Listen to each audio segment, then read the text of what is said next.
Welcome to Real Herbalism Radio, show 242, recorded at Big Dog Studios in Eugene, Oregon. Today's show is made possible by Tony DiMaggio at Sacred Blossom Farms over in Wisconsin. I tell you, his teas are some of the most amazing, beautiful teas I have ever seen or tasted. SacredBlossomFarm.com and use the coupon code REALHERB15. That's all caps, REALHERB15. You'll get 15% off, and as a part of the sponsorship, he'll give us a little bit of the sale to say thank you. So, you want to be an herbalist, do you? If that question's one you fielded or even entertained, you're not alone. As plant-based medicine has grown over the past decade or more, many people are finding their passion for herbs pulling them into full-time work. That often means a crash course in business too. Today we're talking with Katja and Ryn from the Commonwealth Center for Holistic Herbalism about the business of herbalism and finding your herbal career. Now here are your hosts, Candace Hunter and Patrick Hunter. I'm Candace Hunter. I'm Patrick Hunter. And welcome to Real Herbalism Radio. I gotcha, Patrick. Katja and Ryn, thank you guys so much for coming back. Oh, we're so happy to be here. Absolutely. We had a great discussion last time that we spoke. Yeah, in fact, I started thinking I would really love to hear a lot more about your take on business and the business of herbalism.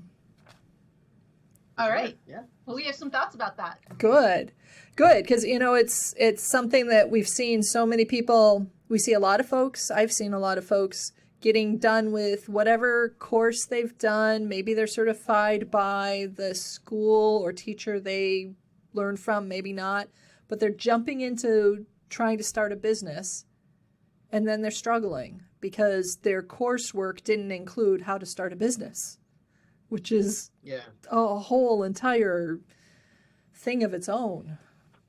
Right. It's sad, right? Because you take somebody who's, talented and excited and wants to help people, and then they get hit with some reality and they're like, oh man, I don't know what to do. Maybe I can't do it at all. And then maybe people give up or, and it's just sad because that doesn't have to happen. Right. And there are some simple things that you can do to make it much less likely to go down that way. Yes. Right. Yeah, one of the things that, comes to mind, in my mind anyway, is pacing yourself as you're growing your business. Yeah, when I think about pacing, I think about sustainability. And, just like we need to think about sustainability and even regenerative practices when we are thinking about our plant populations and keeping them healthy, that's important when you think about being an herbal business person as well, is that you need to think sustainably and even regeneratively across a lot of different buckets. So maybe the first one to think about is money. Like you need to make sure that you are diversified as much as you can be, and that you're not depending on just one income source to keep you going. So if you are a product maker, for example, and you've been getting your products into Whole Foods, that's really exciting. But if one day Whole Foods says, we're not going to carry that anymore, then you're going to be devastated. And that's a real threat to your business. So making sure that you have multiple outlets, even if one of them is larger than all the rest, that's okay. But as long as you have multiple outlets for either your products or your teaching in multiple places or whatever your discipline is, allows you to be a lot more fault tolerant. Yeah. Yeah. I mean, like you said, that moment when you have the biggest client leave for whatever reason, which may be no fault of your own. Maybe they hired someone in-house and now, they're mixing. Maybe the project just ended. Yeah, or the project ended. You need to have something else to keep you moving. Which is a double-edged sword too, because, you invest in, like you gave the example of Whole Foods. If you have the ability to get into a place like that, the ramp up and production that you have to do is staggering, and you build this massive business to meet those orders, and then they're gone. If you don't have anything behind that, you are in trouble. Yeah. Right. But it actually isn't that hard to have something like it's not that hard to spread across buckets. Once you've already ramped up in one area, just adding in that same thing in a few other avenues is it's not like the whole work all over again. It's just a small percentage of extra work. Oh, sure. Yeah. Sure. Yeah, another way to think about this might be, in a different realm of herbalism, more about like clinical work, right? So sitting down with people, talking to them. You can definitely get your own, like, I'm the herbalist, you contact me directly, we schedule a time, we have appointments, that's great. But you might also find ways to work in another practice, to work together with a number of different practitioners, like in a complementary kind of a clinic where many people are all cooperating together.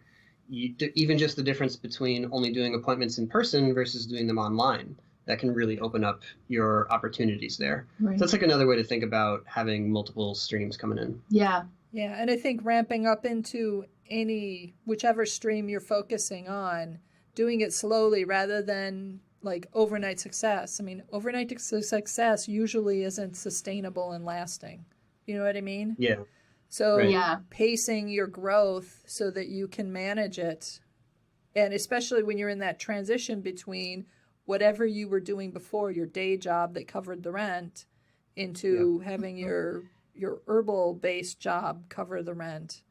There's going to be a long Right. time where you're doing both of them at the same time. And if the herbal one grows too quickly, you can end up in a position where you don't have enough energy to give to both. You drop the one, but then the plant-based one crashed because it wasn't a well-built business at that point.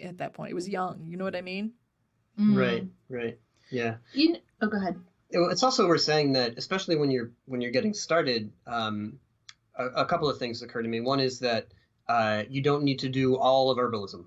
Yeah. Right. So we often have students who are super excited. They're brand new. They've learned a little bit, or they're just getting started, and they're like, "Yeah, my vision is I'm going to have a residential recovery place, and people are going to come, and we're going to cook all the food for them, and I'm going to grow all the herbs that are used in it, and we're going to get an acupuncturist in there too." And they're imagining this enormous thing, and that's great and wonderful, but you can't create that enormous thing by working on all pieces of it at one time simultaneously. You kind of have to pick and focus a little bit and say, this is what I'm going to focus on right now because this is what I'm best at or most trained in or that excites me the most, and give that its proper attention for a while. And then later you might see opportunities to diversify or expand or whatever, but you do kind of need to start and say, all right, what can I do now?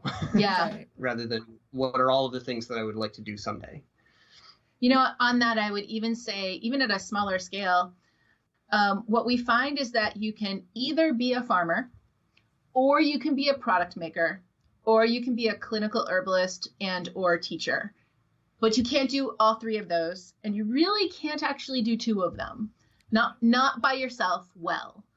At a very small scale, you can grow herbs and take them to your farmer's market. But as soon as you try to scale that, then you're going to need to get help either on the growing side or the product making side and the going to the farmer's market part of it and all that stuff. Right. So I think that one important thing, as important as having multiple revenue streams, diversifying in that regard, is to pick the one thing that you like best and to focus on that. So you're going to do that thing. Maybe you go to 3 different farmers markets just in case one of them had a bad year, but you're still doing the one thing. And then over time, if you want to add more in, you have better ideas of what you really have the resources to do, or the places where you need to get help and grow. Yeah, that makes a lot of sense. Yeah. I mean, there's so many, it's so exciting when you're getting started and thinking about what you could potentially do with the plants. I mean, yeah. And I don't want to say it's an undefined field, because herbalism as a whole is defining itself, and it has been for the past decade, but it's still, as an industry or as a field in our country, at least in America, it's still fairly young and undefined. So it's not like if you say, wow, I really love science. And then in high school, you end up in a chemistry class and you realize you really love chemistry. And then you go to college to learn chemistry, and then you get further focused in another direction. And then your definition of what you do as a career, it gets very narrowed so that the playing field's realistic. And then you get a job, or you know what I mean? With herbalism, we aren't that far developed. Well, I don't know about that. I mean, a business is a business. I mean, focusing on a niche or a specialized part of that, or keeping, like you guys were saying, you know, the one thing, getting successful and then going to the next thing. And I think that's just something we would do to narrow it down, to be successful. I mean, you know, it's great to have great ideas. I mean, listen to this guy. I started a business on, you know, as much as like breathing. Yeah. But you know, but sometimes the follow through, the 6 month, the 1 year, the 2 year down the line, you know, I'll realize I probably jumped in too fast, and then we goes back to our previous podcast where I just, you know, a lot of fire. But I think taking that idea of specialization in the thing that you're doing. So as you were saying, selling a product at a farmer's market, or you know, doing consults or doing something else, instead of saying, I'm going to do it all, and you'll run out and it won't work. Right. And to be honest, even as clinical herbalists, we don't make products. We do custom blend things in that moment, but we don't have like a product line. And part of that is because of the guidance around don't sell and tell, you know, like either sell things or educate and advise, but don't educate and advise and then say, and you can only get it from me, because there's sort of a racket there. Yeah. So that's one side, but the other side is you can't do it. You can't make really amazing, beautiful products and support a community's needs as a clinical herbalist or teacher. Both of those take up enough energy on their own that you don't really have enough left to do both at scale. Right. And you have to factor in that regardless of which one you're choosing to do, you also have to devote a percentage of your time to building a business, which is not handling plant materials in any way or educating anybody. It's really different than going to a 9-to-5 job. Yes. Right. It's you know, it's working for your business, and then it's working on your business. Did you ever wonder how we get those great ideas for articles on The Practical Herbalist, or those interviews on The Real Herbalism Radio, or the summit ideas that we have on Herbs in Action? Well, they're all generated from usually one place, and that is the Herbal Nerd Society. If you want a voice in what we produce and what we cater to and make for you, then check out the Herbal Nerd Society and become a member. You'll not only get that voice, but you'll also get an ad-free viewing environment on The Practical Herbalist. herbalnerdsociety.com. Yeah. Yes. Yeah. So we'll talk about the business skills for herbalists program. I'm sure in a little more detail. But one of the first things that Katja does with the students there is to get them to write about their vision. Right? What would be the ideal thing for them to be doing if they could have their way, and then to take that and say, all right, now let's break it down and let's get a 1-year plan and a 3-year plan and a 5-year plan or projection, and start to try to make this feel a little more concrete, a little more real, and then you take them through a process of taking each of those and bringing them down another level and saying, all right, so what would be required over the course of the next year to make that a reality? Yeah, what steps do you have to take to get there? Yeah, and I think one of the most important things you do for the students is you have them actually sit down and imagine how much time each of those steps would take. Right. Yeah. Right. And then that's the point where they say, oh, I guess you were right when you told me I should only be doing 1/4 of these things. Yeah. But that's the thing, when you're dreaming, it is the thing that we do, and also it's appropriate to dream big. Yeah. Mm-hmm. And when you actually want to think about implementation and like, well, how much time will it take me to design my website and to figure out what words I want to say to explain to people what it is that I do? Well, that kind of takes a while, actually. Yeah. And there's only so much time. And so that you start to realize, oh, I really can't do it all. And that doesn't mean that you won't ever do it. It just means that it's not going to happen this month. Right. Yeah. I mean, in any business, herbalism, selling widgets, fixing cars, doing accounting, any of those businesses, there's a certain point where you say, I'm going to pay somebody to do my social media marketing, or I'm going to pay somebody to do my bookkeeping, or I'm going to pay somebody to do these pieces of my business because they take more time and I want to do my business. But you have to be at a point where you're making enough money to afford that. Until then, you're doing it yourself. Right. Yeah, that was the thing. I mean, just with us, with our business, with Commonwealth Center for Holistic Herbalism, was like over the years. At first, it was we do literally everything. We build the webpage from scratch. Everything. Literally is us, right? every single thing. Yeah, and then we understand. Yeah. And then that can also become a habit as well. Right. Yeah. And so after several years of that, we had to kind of look around at a moment and realize, wait a minute, we could get help with this.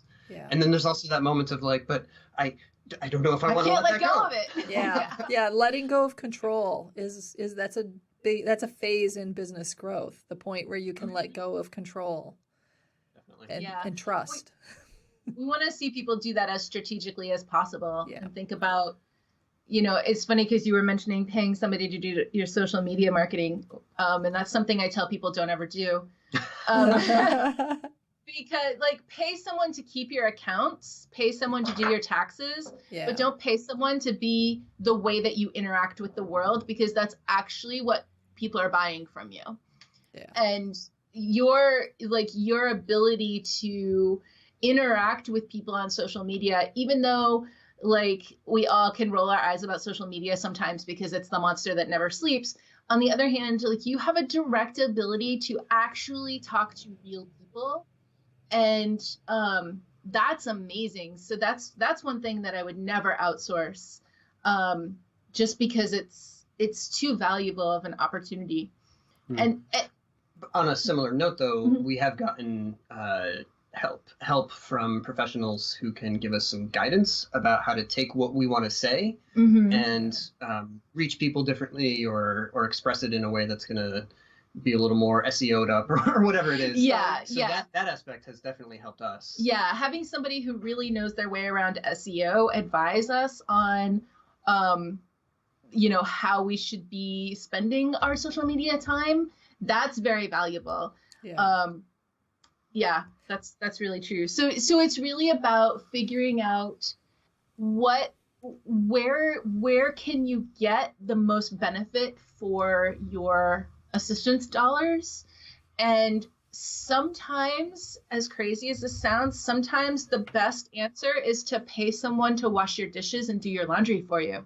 Yeah. Because there are times when it's very difficult to teach someone to do some aspect of your business, but it's not hard to teach somebody how to do laundry. Lots of people know how to.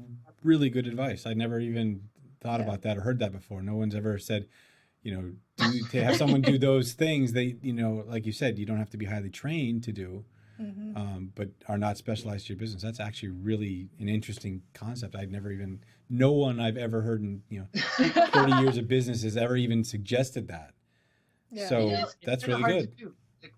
We don't do this all the time, but when we've had crunch time or a particularly busy season or whatever, we've had people come and clean up and give us help in that way, and we feel really weird about it. It is really weird. We're not the kind of people that can have a house cleaner. What are you talking about? Yeah. But on the other hand, herbalism is so specialized that it can be very difficult to find a business helper. It's hard to have somebody do your marketing for you simply because there are words you're not allowed to say. Yeah. And they don't, no matter how many times you explain that, they're going to maybe not quite get it. So keep, you spent a long time training in this specialized area. So the tasks that require that kind of training, don't hire those out. Hire out the things that somebody else has the training to do, like your taxes. Yeah. Well, I want to changing the oil in your car. Right. I want to jump back. What you were saying, Ryn, was that you guys actually, and I don't want to use these two words because people freak out when you say it, but you're talking about a business plan. Yeah. Yeah. Business Yeah, you are. plan. I mean, you're talking Yeah. about a vision, what you want, and then you start, projecting and where your plan is going to be in the first year, second year, third year, how your growth is going to generate. And by doing that, you're actually causing them to really think about their business. And, Yeah. so many of us, and me included, I have a really great job, but I don't really have a business per se, because the business right now wouldn't work without me. So I'm everything, right? And I want to move to a different level in my business where it's the business doing the work and not me doing the work. And that's going to take time and change. But, having that plan and having someone be able to sculpt that, it's a huge asset that you're giving them. And I don't even know that they think it's that important when they're doing it. Yeah. I come from a project management background back in the software industry. And I think that really is one of the things that has served me so well. And so I spend a lot of time teaching the business students project management. And we do everything on like quarter goal achievement sets, like 13-week project runs, because 13 weeks is long enough to get something substantial done, but it's short enough that you can still hold it all in your head. Yeah. So we take that big project plan and then we get really granular quarter by quarter. And that allows for adjustment. It allows for sort of flexibility and being nimble. But it also allows for a lot more feedback, which drives motivation because you're seeing the results a lot faster that way. And you're seeing yourself achieve your goals. And our business mentorship is 9 months long. And by the end of those 9 months, our students have a business. They have a website. They know how to do their marketing. They're registered. They've got whatever insurance they need. They know how to do all the GMP, or if they're product people and all the things, they're done. It's complete. And seeing that happen month over month and quarter after quarter that's what keeps you going. Yeah. Yeah. Yeah. And I would say think starting off that way, it allows people to understand that, just because you worked on this for 9 months doesn't mean you're done working on this forever. It means you've accomplished a lot. And while you may give yourself a quarter off, you're going to start a whole new round of that, because that's what keeps your business growing. We don't believe in taking quarters off. Yeah, well, No, at the end of the 9 months, we have the next year completely set up, and we have the next quarter set up. And anyway, we have an advanced business mentorship too, so they don't have to stop after 9 months. Nice. Nice. Yeah. But actually, I mean, it is worth saying though that it does take 9 months to get yourself rolling, and maybe not for everybody, but it takes some time. One of the things that often happens is people will reach out to us and say, hey, I really love herbs. I want to start my herbal business, and I'm wondering if you can help me to do that as fast as possible because I need some more money to come in. Yeah. And, I need some money right now. No. Right, yeah. No, your So best bet at that point might be to go get another job. Yes. Yeah. So that's the start of a discussion, right? And yeah, we can definitely help you get your business going. It's going to take some time. There's going to be you're going to have to let things develop, and you can push them along, but you can't necessarily make it all happen overnight, even if you were super dedicated and working yourself to the bone. And we don't really advise that in anyway, but even if you were to do it, it wouldn't get you a full-fledged business in 6 weeks. right. Yeah. And people don't, when they ask that question, they don't really realize how much you need to be in business. Yeah. But you need a website, and it can't be like it's got to be a good website these days, and you need a social media presence, and you can't build that overnight. That takes time to build up. And there mailing lists and oh my goodness, mailing lists, like all of that stuff. It takes us time to build it, and not just to build it, but also to practice consistency. Right. And to learn how to use the tools. So Yeah. it really 9 months is an accomplishment. Yeah. Yeah. And it takes time you always end up with those surge at the beginning, like while you're building the website, and you're going to spend a lot more time on it. and you think it'll get done and then you won't have to spend nearly as much time on it. Yeah, you're still going to spend a surprising amount of time on it. So you have to websites are like that. Yeah, you have to take, as you're building it, you have to be thinking about sustaining it, you know. Right. And it's going to require that. Yeah. Well, there. I mean, when it comes to that kind of stuff too, there are questions on you know, where and how are you going to market. I mean, if you're just going to serve your local community, you know, the website doesn't necessarily have to do something if you were going to serve a national community. So it's you know, there are different levels of things that for marketing and that kind of stuff that you change based on where your market is going to be. You know what I mean? Yeah, you change the content of it, you change the presentation. But I mean, like today, people hop online to find out about stuff inside of their town or the next block over. Yeah. People are so internet savvy these days. You can't get away without having a competent online presence. Yeah. I mean, when I'm not saying that. I did not say. Yeah, I'm not saying at all. I wouldn't. Yeah. You were. But it's when we possible. started our business, we would advertise with like you know, flyers with the little tear off tabs, you know, and I would print 100 of them and walk all around town and post them up everywhere, and you know. Put our business cards up at Whole Foods. Yeah, that doesn't really cut it anymore. No. But you can have a website if your initial business plan is just to start off really small. You can realistically have a 1 or 2 page website at the beginning, but you're going to need to add to it. You're not going to be able to keep it that small. The 1 or 2 page part isn't as hard as what the words are going to say on those 1 or 2 pages. That's the part that takes people the time. I do that. Like thinking about that communication and how you want to educate your community about what you have to offer them. Yeah. Well, the number one thing that I tell all my clients, because I do websites for people, is content. Yeah. I mean, I can make it look nice and everything, but it's your content, and I'm not going to write it for you. And, yes. And so you have to, like you just said, you have to be able to create that content, and that's even harder than making the website. Yes. Right. And I also find sometimes with our students that they're like, well, what can I write about herbs that hasn't already been written 100 times?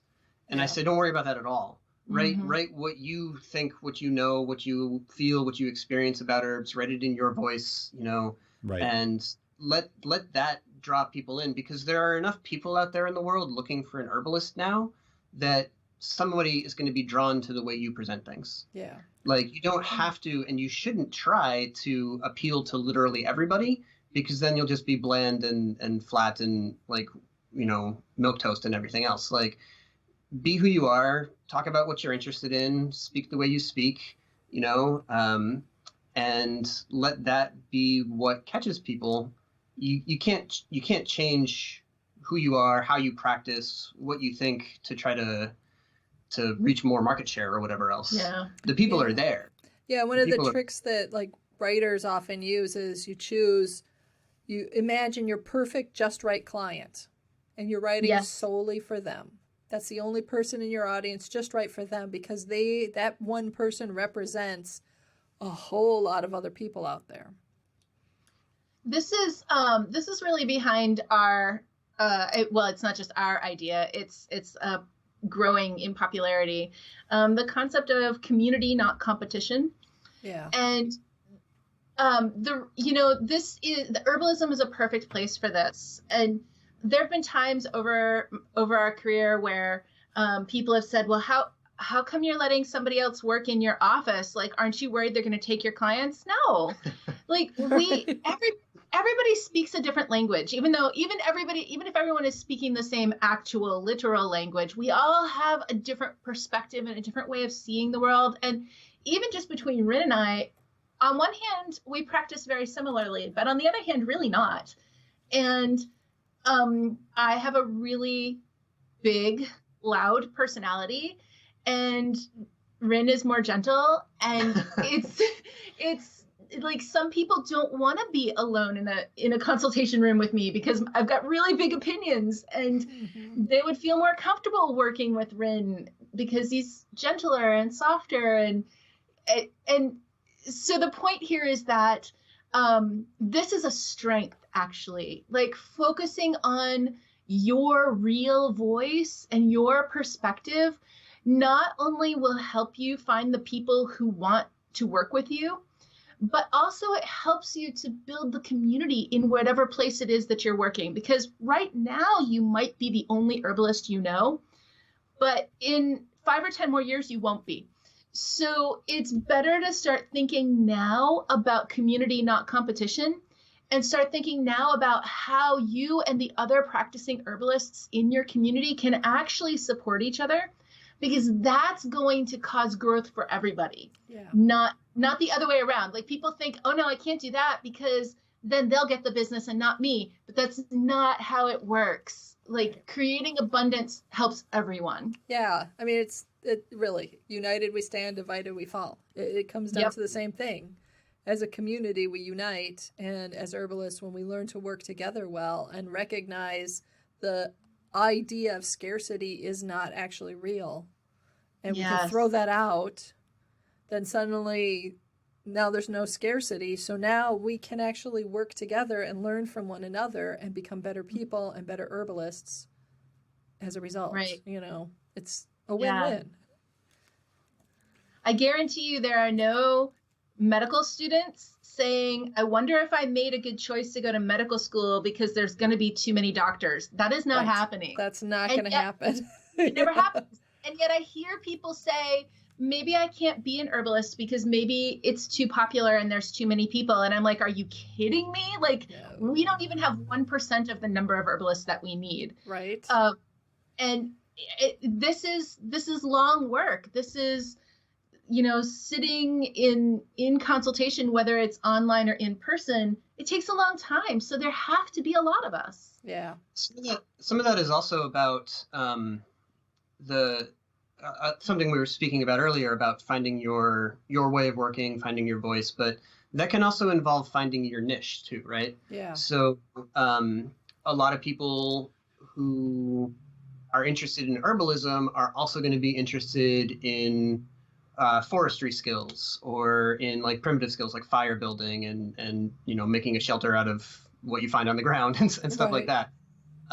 Or in movement skills, right? Like, they're thinking about their health, they're thinking about they'd like to feel stronger and more flexible and everything else. And so if you know how to do some primitive skill stuff, or if you know yoga, then that can be part of what you do. Like, one thing we've tried to get across to a lot of our students is that being an herbalist doesn't mean that all you ever do is give people herbs. Yeah. Right? Like, you can be an herbalist who also does some Reiki, or you can be an herbalist who teaches yoga classes and entwines herbs in your yoga and yoga in your herbs, and like with the peanut butter and the chocolate, you know, right? Oh, we have one student who became a dear friend who's an herbalist and a personal chef.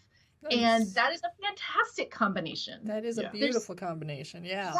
There's so many ways to blend this together. And by the way, that comes back to our diversifying your revenue stream.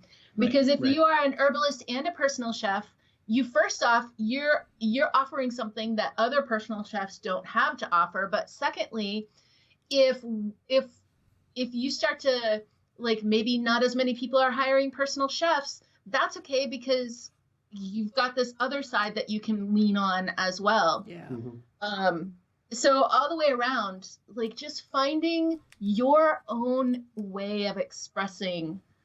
Yeah, and I think part of this is that at some point along the line there, maybe in the 90s or early 2000s or something, the idea of an herbalist sort of started to get reified a little bit. Yeah. And that's not actually historically accurate at all, right? Like, if you look at I don't know, Dioscorides or like Galen or whatever, like, they would work with herbs, but they would also give advice around movement and about diet and about all these other things. And so it, like, herbalism as the idea of like, all you do is work with plants and give people tea and tincture, that's a very, very modern conceit. Yes. And it doesn't actually serve us very well to hold on to that too tightly.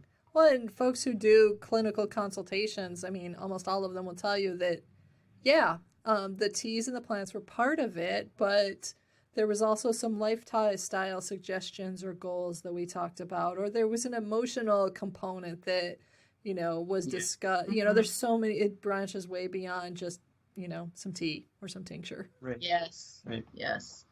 And even just the definition of clinical herbalism, like we're on just right on the tippy edge of the diving board, about to jump into an explosion of ways that can look as we start to see more and more types of movement practice and movement coaches, and then seeing the overlap there with also herbalism, or starting to see people who practice their clinical herbalism outdoors. Yeah. Or starting to see so that we are solving multiple problems at once, that people are too sedentary. So let's talk about herbs and move our bodies at the same time. People spend too much time indoors. So let's talk about your herbal questions outdoors.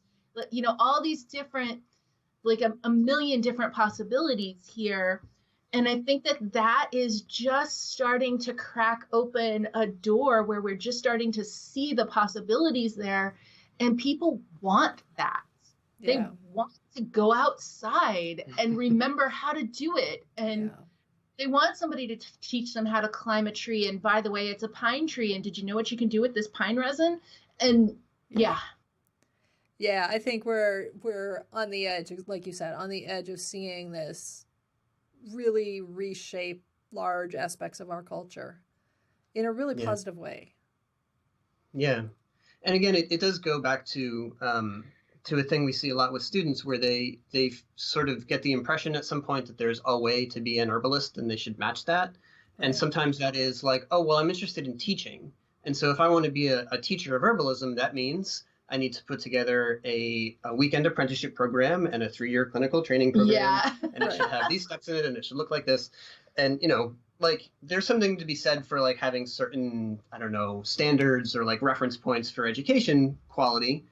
But none of that should mean that everybody has to run the same herbal apprenticeship program that was designed in the 80s. Right. Yes. Right. Yeah. Well, thank you guys so very much. I want to know, how can people get a hold of you and repeat especially your business skill training? What is the name of that program? So that is the Business Mentorship.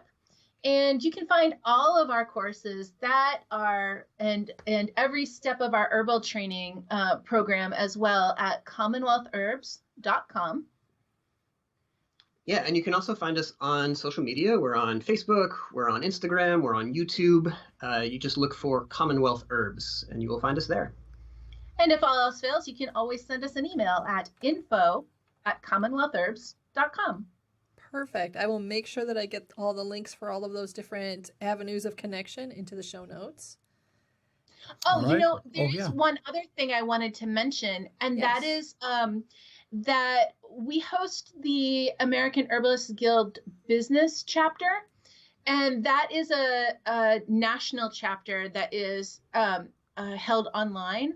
So I will give you the links for the show notes for people to find the business chapter, where you can connect with other herbal business people just to get some support and some community and hear how other people are doing things and bounce ideas around. Lovely. Thank you. I love that. Perfect. All right. Well, Candace, as always, put an herb on it. The statements made about herbs and products on this podcast have not been evaluated by the United States Food and Drug Administration, FDA, and are not intended to diagnose, treat, cure, or prevent disease. All information provided on this podcast or any affiliated websites is for informational purposes only and is not intended as a substitute for advice from your physician or other healthcare professional. You should not use the information on this podcast and its affiliated websites for a diagnosis or treatment of any health problem. Always consult with a healthcare professional before starting any new vitamins, supplements, diet, or exercise program before taking any medication, or if you have or suspect you might have a health problem. Any testimonials, questions, or case studies are based on individual results and do not constitute a guarantee that you will achieve the same results.